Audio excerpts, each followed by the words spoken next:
सादर चरण स्पर्श गुरु जी। स्वागत है। नमस्कार।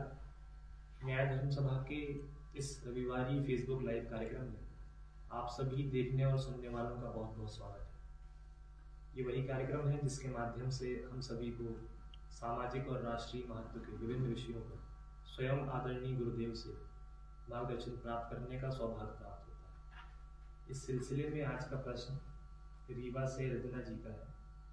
आप लिखती हैं, आदरणीय गुरुजी, सादर चरण स्पर्श। गुरुजी, अक्सर ऐसा होता है, हम एक कार्य जिस समय कर रहे होते हैं उसी समय हमारे भीतर कोई दूसरा कार्य भी चल रहा होता है।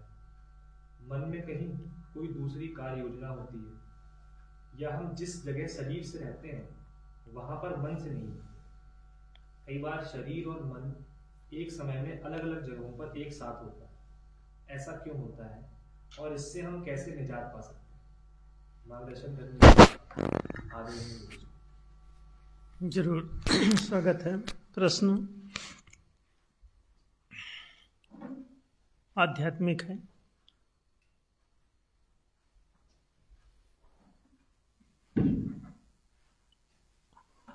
अध्यात्म आपके जीवन को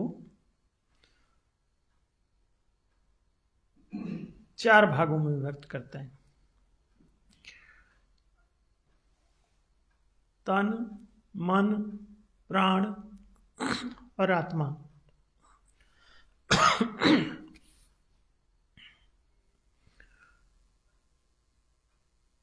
अब मनुष्य जब जन्म लेता है तो उस समय उसका केवल तन ही सक्रिय रहता है, शरीर, इंद्रियां।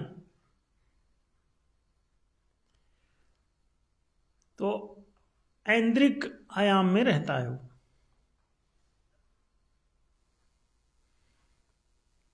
जब वो शिक्षा के लिए प्रयत्न करना शुरू करता है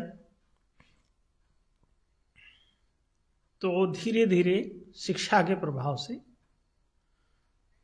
भाषा, गणित, संज्ञान, दर्शन आदि चारों विषय यदि ठीक से पढ़ाए जाएं तो उसका मानसिक विकास होने लगता है और एक अलग ही आयाम खुलता है। जो तन का आयाम है वो मन का आयाम नहीं है। ये लोगों को समझना होगा।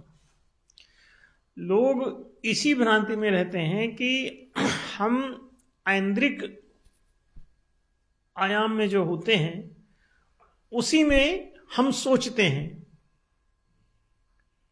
उसी आयाम में ही रहते हुए हम विचार करने लगते हैं, स्वप्न देखने लगते हैं, कल्पना करने लगते हैं, तर्क करने लगते हैं। नहीं, आपका आयाम, जागृत केंद्र केवल ऐन्द्रिक है। ये लोगों को समझना होगा। और जो मन का जो आयाम है ये चेतना का दूसरा आयाम, ये सेकंड डायमेंशन है। पहला आयाम है जागृत, दूसरा आयाम है चेतना का स्वप्न, चेतना का ही तीसरा एक आयाम है जिसे सुषुप्ति कहते हैं, और चतुर्थ आयाम जो है वो तुरीय है। इन चार तक आपकी अप्रोच हो सकती है मनुष्य होने के नाते। अच्छा, मनुष्य के अलावा किसी भी प्राणी के ये चारों आयाम काम नहीं करते हैं।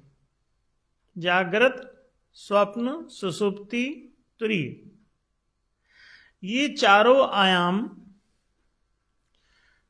केवल मनुष्यों में ही सचेतन रूप से काम करेंगे। तो ऐन्द्रिक आयाम आप में क्रिया शक्ति जगा देता है। जो मानसिक आयाम है वो क्रिया शक्ति से आगे कल्पना शक्ति को जगाता है। ये कल्पना ही स्वप्न जैसा भी होता है।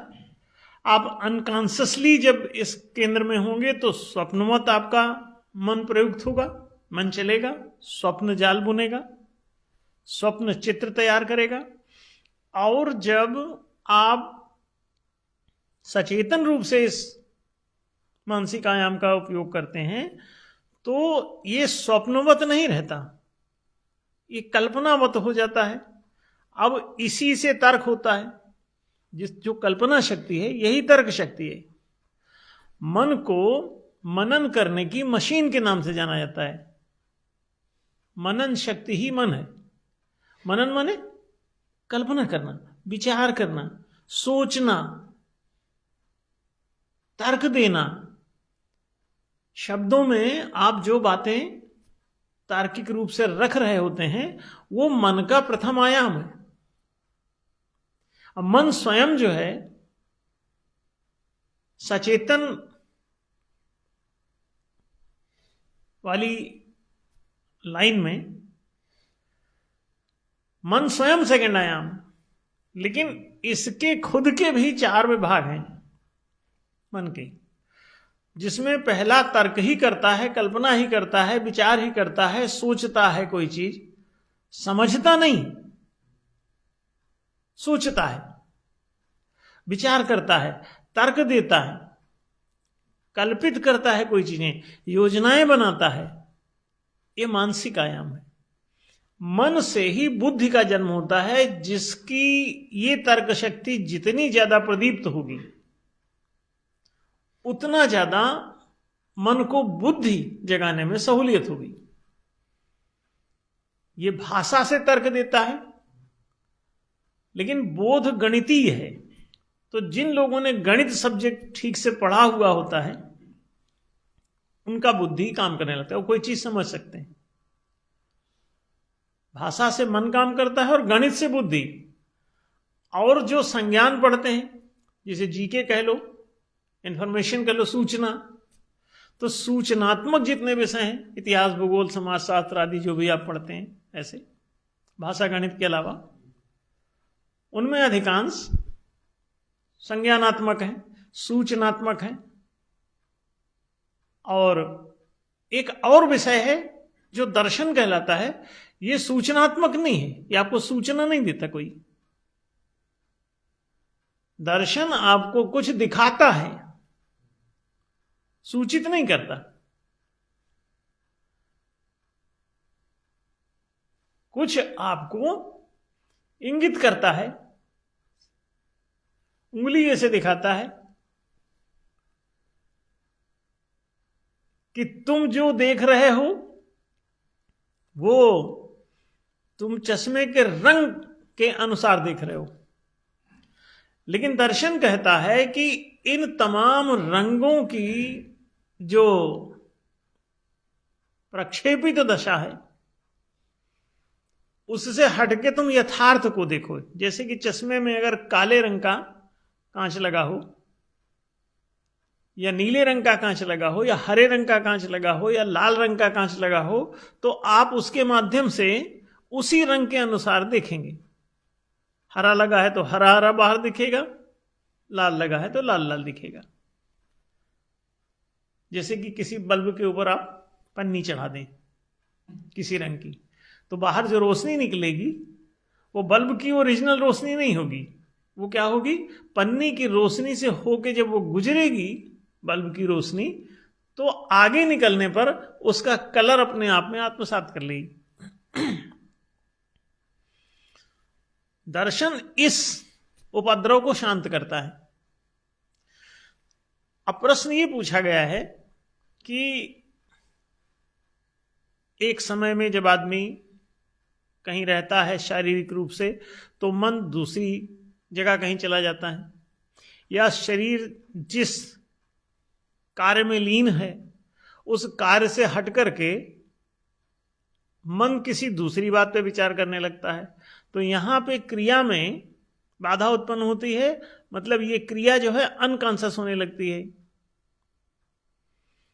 होश अगर मन के आयाम में चला जाएगा तो ये जो पीछे वाली चीज है इसमें आप अचेत हो जाएंगे। तो जो घटना घट रही होगी, जैसे आप लिख रहे हैं, और लिखते समय कोई चीज आप सोचने लग जाएं तो लिखना अनकॉन्शियस हो जाएगा और सोचने वाले में चित्त बिंदु चला जाएगा और इसको अनकॉन्शियस कर देगा, अचेतन कर देगा। जैसे आप पढ़ रहे हैं, कोई एक पेज पढ़ रहे हैं और उसी समय आप ये सोचने लगे, पढ़ रहे हैं मान लीजिए किसी इकोनॉमिक्स पे पढ़ रहे हैं और आप सोचने लग जाएं ताजमहल पे, उससे कहीं लिंक बन जाए कोई ऐसा, पढ़ते पढ़ते कहीं उसमें ऐसी किसी भौतिक संपदा की चर्चा आई, कुछ ऐसी बात उठी आर्थिक, तो ख्याल आया कि हाँ जैसे ताजमहल। अब ताजमहल ख्याल आया, अब पढ़ने में आप उसको पढ़ रहे हो इकोनॉमिक्स का सब्जेक्ट, उसमें कुछ अब आगे और कुछ लिखा है, लेकिन आपका मन चला गया ताजमहल देखने। अब वो इस समय आगरे में है, आप कहाँ हैं? आप अपने घर पर हैं। मान लीजिए कि आप जबलपुर में हैं तो आप जबलपुर ही रहेंगे, सतना में हैं तो सतना में रहेंगे, रीवा में हैं तो रीवा में रहेंगे, यहाँ देवनगर में है तो देवनगर में रहेंगे, और मन ताजमहल में है। अब ताजमहल आगरा में है तो आप शिफ्ट हो गए आगरा। अब ताजमहल से कनेक्टेड कोई चीज और थी, किसी होटल में रुके थे, कभी गए थे तो आप होटल पहुंच गए। फिर कि हम जब ताजमहल देखने गए थे तो फिर वो जो है उस जगह रुके थे तो वहां पर फिर समोसा खाया था, तो समोसा खाया था, अब वो समोसे पे अटक गया। समोसा तो फिर एक बार गढ़ा में भी खाया था तो फिर गढ़ा चले गए, फिर वहां से निकले कि गढ़ा में फिर हमको वहां पे हम उससे टैक्सी से गए थे तो वो टैक्सी ख्याल में आ गई। अब वो टैक्सी से आपको अपना कार ख्याल में आ गया तो कार आपकी रीवा में खड़ी है, तो अब आपको बड़ी समस्या, अब आप रीवा पहुंच गए। मन जो है जरूरी नहीं है कि एक ही जगह पे टिक जाए, यहां से निकला है तो ताजमहल पे रुक जाए, ऐसा कुछ नहीं है। मन उससे कनेक्टेड फिर दूसरा मैटर उठा लेगा, जो जो उससे कनेक्ट होती जाएगी बात, वो उसमें उतरते उतरते उतरते और कहाँ पहुंच गया और पढ़ रहा है किताब अर्थशास्त्र की। अर्थशास्त्र गया भाड़ में, वो समोसा खा रहे हैं। या कार में बात हुई कि कार हम उठा के लाए थे तो उसमें हमारा पड़ोसी से लड़ाई हो गई, हमने कार क्यों खड़ी कर दी वहां, अब तुम लड़ रहे हो वहां। अब इकोनॉमिक्स पढ़ाई चल रही, वहां लड़ाई चल रही। अब पढ़ाई कर लो या लड़ाई कर लो, आदमी इस बीच में फंस गया। ये आपको समझना होगा कि ये दोनों आयाम आपके काम करने लग गए तो ये आपकी उपलब्धि है, इससे परेशान नहीं होना है, क्योंकि आपके पास अब एक संपत्ति थी, अब दो संपत्ति हो गई। एक आपके पास कोई गाड़ी थी, अब दूसरी गाड़ी आ गई। हाँ, बोलेरो के अलावा कोई दूसरी आप ले आए, उससे भी अच्छी वाली, तो ठीक है। हाँ, तो इसमें कोई हानि नहीं है कि दूसरा डायमेंशन भी आपका काम करे। बाकी आपको देखना ये है कि आपका चिदबिंदु यहां जिस कार्य में लगा हुआ है वहां रहे कि मन में चला जाए और फिर मन से उठा करके कहीं और चला जाए। हाँ, तो चिदबिंदु अगर इंद्रियों से हट के मन में चला जाएगा तो इनमें से दो में से एक को अनकॉन्शियस होना पड़ेगा, और पलट पलट के आता जाता रहेगा तो ना वहां उसका ठीक से मन लगेगा, ना इसमें ठीक से लगेगा। चिदबिंदु का माने चेतना ना इसमें काम करेगी ना उसमें काम करेगी। तो ये आपको समझना होगा कि जितने ज्यादा आप विकसित होते जाएं उतने ज्यादा आपको अधिक रिस्पॉन्सिबल होना चाहिए। आप अगर बचकाने ही रह जाएंगे तो दो खिलौना मिल गया तो एक को या तो तुम तोड़ डालोगे या एक को फेंक आओगे, एक के साथ ही रहोगे। तो ऐसा नहीं है, आप इंद्रियों को भी अपने मन के हिसाब से लगा लो। अगर मान लो आपको किताब पढ़ना है तो किताब पढ़ लो, पूरा मन भी उसी में लगा दो, विचार भी जो करना है उसी पे कर लो। और ये इधर उधर जाता क्यों है इसे समझ लें। मन उधर क्यों गया, मन उधर विचार क्यों करने लगा? आपकी इच्छा ने ताजमहल उसी समय देखना चाहा तो मन ताजमहल का फोटो बना दिया। उस पर फोकस हो गया चित बिंदु का।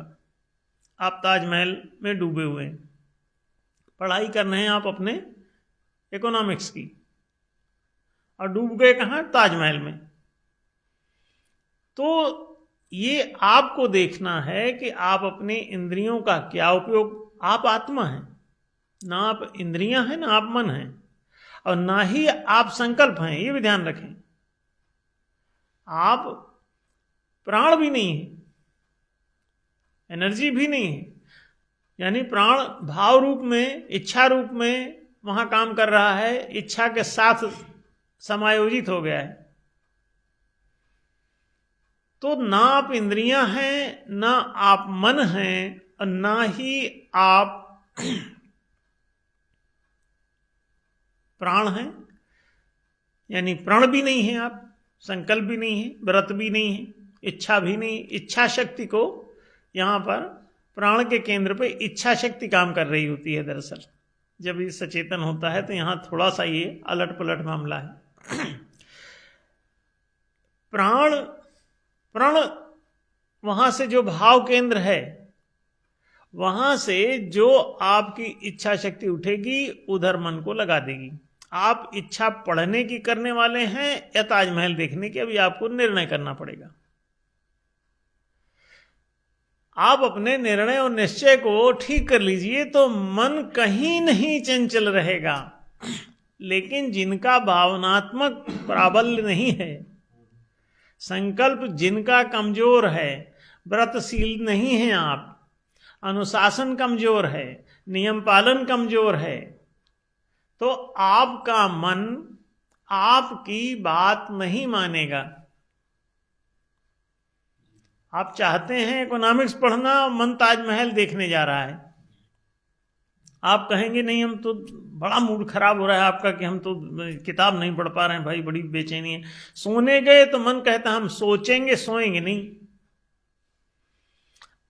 अब कई लोग परेशान हैं कि हमको नींद ही नहीं आ रही है। नहीं, तुम ही सोच रहे हो। नींद ना आना कोई समस्या नहीं है, नींद आना भी कोई जरूरी नहीं है। जबरदस्ती समझ रहे हो कि नींद आना जरूरी है। अरे तुम उसी दशा में विश्राम पूर्ण हो जाओ, इंद्रियों को विश्राम दे दो, मन को विश्राम दे दो, विश्राम पूर्वक ऐसे लेटे रहो। नींद क्या होता है? नींद कोई चीज थोड़ी है। आपकी इंद्रियां विश्राम में चली जाएं, आपका मन विश्राम में चली जाए तो इसे निद्रा कहते हैं। दोनों को विश्राम में कर दो और अच्छा है, आप होश में रहे आओ। कितना अच्छा है, आप इसका महत्व ही नहीं समझ रहे हैं। नींद ना आना कोई समस्या नहीं, जैसे हम लोगों को नींद ना आने की कोई समस्या नहीं है और ना होगी कभी, ना होने की जरूरत है। क्यों?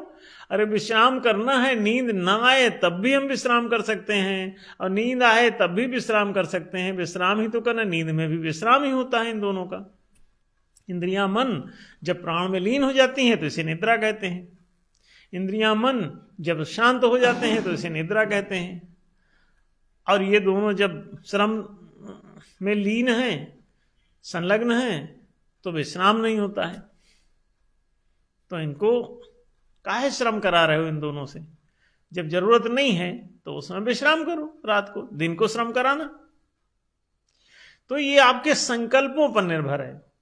तो मन को संकल्पवान होना पड़ेगा, अथवा कोई अपने लिए मार्गदर्शक या अपना कोई बड़ा, उसके प्रति आदर सीखना पड़ेगा कि उसने क्या कहा है तो वो हम करें। उसने कहा पढ़ो तो पढ़ने लग गए। हाँ, तो बात मानने की आदत डालिए। आप श्रद्धा सीख लें, नियम पालन सीख लें, आज्ञाकारी बनना सीख लें, तो आपको कोई कहेगा जाओ सो जाओ तो आप जाके सो जाएंगे। और ध्यान रखें, अगर आप किसी की बात नहीं मानते हैं और आपका खुद का संकल्प भी काम नहीं कर रहा है तो आप पागल हो जाएंगे। कैसे? अंदर से उठने वाले विक्षेप वृत्तियां ये मन को अपने कब्जे में ले लेंगी और कहो वो वृत्ति बुझे ही ना, खुली ही रह जाए, तो बस आप पागल हो चुके। विक्षेप ने जब मन को और इंद्रियों को अपने वशीभूत कर लिया तो उस समय आप विक्षिप्त होते हैं। विक्षेप से आच्छादित मन ही विक्षिप्तावस्था है। और अगर कोई भी पागल केवल इतना सीख ले कि अपने बड़े भाई की बात मान जाता है, अपने पिताजी की बात मान जाता है, कोई स्त्री है अपने पति की बात मान जाती है, कोई शिष्य है अपने गुरु की बात मान जाता है, कोई विद्यार्थी अपने शिक्षक की बात मान जाता है, इसे समझिए। अगर आप मान जाते हैं ऐसा, कोई भी आपके लिए अगर कहीं आदरणीय है, तो आप कभी पागल नहीं होंगे। क्यों नहीं होंगे? लॉजिक समझ लें। आपको किसी ने कहा आप उठिए जाइए नहा लीजिए, कोई पागल है, अब उसको आप जाके बोलिए, केवल उसे नहलाइए मत, उसको बोलिए कि आप जाकर के स्नान कर लीजिए और वस्त्र बदल लीजिए और कंघी कर लीजिए, या केवल स्नान ही कर लीजिए जाके। अब अगर वो उठे और जाके नहाने लग जाए तो वहीं ठीक हो गया पागल। किसी की बात ना मानना ही पागलपन है। आया समझ में? अगर आप किसी की भी इस दुनिया में बात मानते हैं तो आप पागल नहीं होंगे। और इसका इलाज भी सीख लें कि अगर आप किसी की बात मान जाते हैं तो आपका अभी पागलपन उतर जाएगा। अब किसी भी पागल को बात बोल के देख लो, गारंटी है नहीं मानेगा। उसकी मां बोले, उसके पिताजी बोले, उसका पति बोले, उसका कोई भी बोले, शिक्षक बोले। इसीलिए तो दुनिया में कहा गया है कि निगुरा जो है गाली के समान लोग मानते हैं कि मूर्ख है, विक्षिप्त ही हो जाएगा। निगुरा का मतलब बिना गुरु का। हाँ, तो जितने भी इस दुनिया में निगुरु हैं उनको सबको ये समस्या आएगी। क्यों? आदमी भले माता पिता की बात ना मान रहा हो, बड़े भाई की बात ना, लेकिन अपने गुरुजनों का उल्लंघन नहीं करता। सामान्यतः उनकी बात मान ही जाता है। तो इसका परिणाम क्या होता है कि वो पागलपन से बच जाता है। इसे समझ लें, ये गंभीर विषय है, आपको बहुत बड़ी समस्या से बचा सकता है। और जो लोग भी किसी की बात मानने की स्थिति में नहीं रह गए हैं उनको टेस्ट करवा लें अपना मनोवैज्ञानिक से। अगर वो विक्षिप्तता का प्रमाण पत्र ना देते तो बताना, गारंटी है कि उसको विक्षेप निकलेगा, मनोरोग बिल्कुल पक्के में निकलेगा। वो कोई भी आदमी जिसका अनुशासन भंग है वो जांच करवा ले किसी मनोरोग विशेषज्ञ से जाके। हम ये नहीं कह रहे हैं कि हमसे जांच करा ले, मनोरोग विशेषज्ञ के पास जाओ, अब वहां जांच करा के देखो और वो साबित कर देगा कि तुम विक्षिप्त हो। अनुशासन भंग ही तभी होता है जब आपका विक्षेप हावी हो जाता है। ये चक्कर है। दुर्योधन इसीलिए विक्षिप्त था। आप जितने भी हिटलर, सिकंदर, इनके अगर इनका चेहरा आप देख सकते हो ओरिजिनली, अभी तो फोटोज हैं, ओरिजिनल फोटो मिल जाए तब भी देख सकते हैं, लेकिन फोटो कभी कोई स्माइलिंग करवा के खींच लेता है तो इसलिए भी संदिग्ध है। लेकिन ओरिजिनल उनका व्यक्तित्व आप जब वो सामान्य स्थिति में हैं उस समय आप जब देखेंगे तो उनके चेहरे पे तेज नहीं होता, किसी भी विक्षिप्त में तेजस्विता नहीं होती चेहरे पे, और उसका वो निढाल सा रहता है। विक्षेप जब हावी होता है तो आत्म चैतन्य प्रदीप्त नहीं होता, चेहरे पे प्रकाश नहीं आता, चेहरे की जो चमक है वो बुझ जाती है विक्षिप्त अवस्था में। एक विशेष पागलपन हावी रहता है और आप कुछ नहीं कर पाते हैं। तो तीसरा चूंकि आपके कब्जे में नहीं है, जिनका केवल ऐन्द्रिक विकास हुआ और मानसिक विकास हुआ, तो उनके कब्जे में तीसरा नहीं है, उनकी कोई अप्रोच नहीं है वहां पर। तीसरा आयाम में अभी उनकी गति नहीं है मान लो, तो क्या होगा? तीसरा आयाम आपका बड़ा भाई है, आपके पिताजी हैं। तीसरा आयाम आपका कोई भी वरिष्ठ जो है आपसे, वही आपका तीसरा आयाम बन गया आपके लिए, और आप बच गए। वरना आपके तीसरे डायमेंशन में वृत्तियों का खजाना है, तमाम विक्षेपों का अड्डा है, तमाम इच्छाओं आकांक्षाओं का, आपके मान्यताओं का, रूढ़ियों का, रीतियों का, रिवाजों का घोर पागलपन है। अगर आप अपने किसी वरिष्ठ की बात नहीं मान रहे हैं तो वो रूढ़ियां आपको मार डालेंगी, आपकी मान्यताएं आपको मार डालेंगी,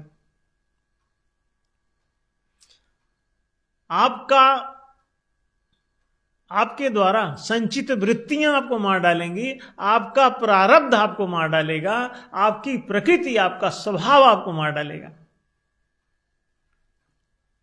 आप समझ रहे हैं इस बात को?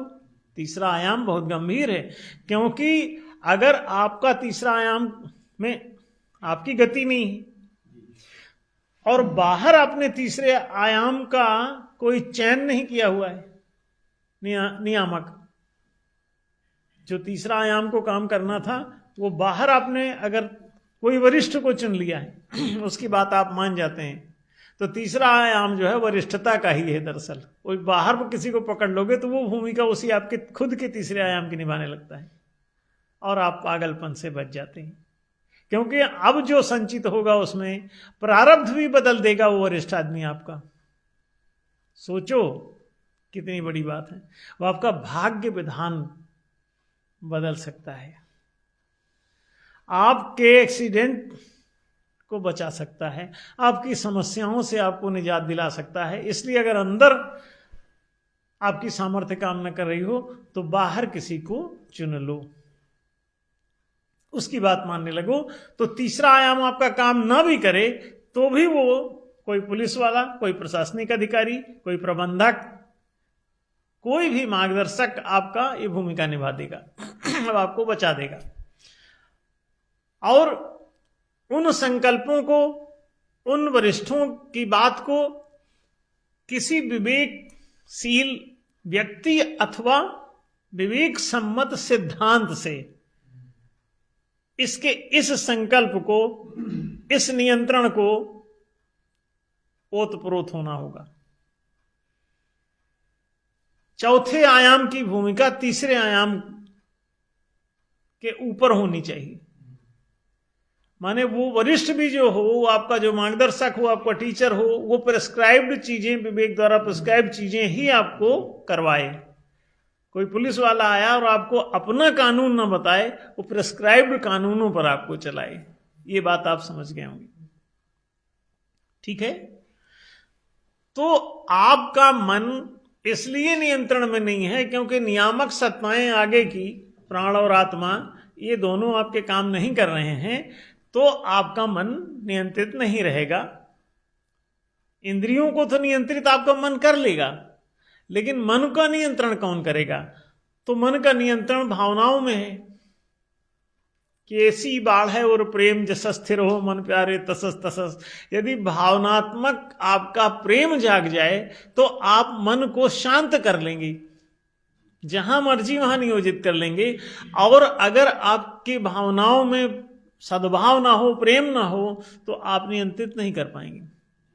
अराजक भावनाएं मन और इंद्रियों दोनों को अपने कब्जे में ले लेंगी, अब वो आपको कहीं भी भटकाएंगे। तो मन नहीं भटकता, आपकी इच्छा भटकाती है, ये समझना होगा। मन ताजमहल देखने नहीं जाता कभी, आपकी इच्छा देखने जाती है। मन और इंद्रियों को वही लेके जाती है। मन विचार है, इच्छा नहीं।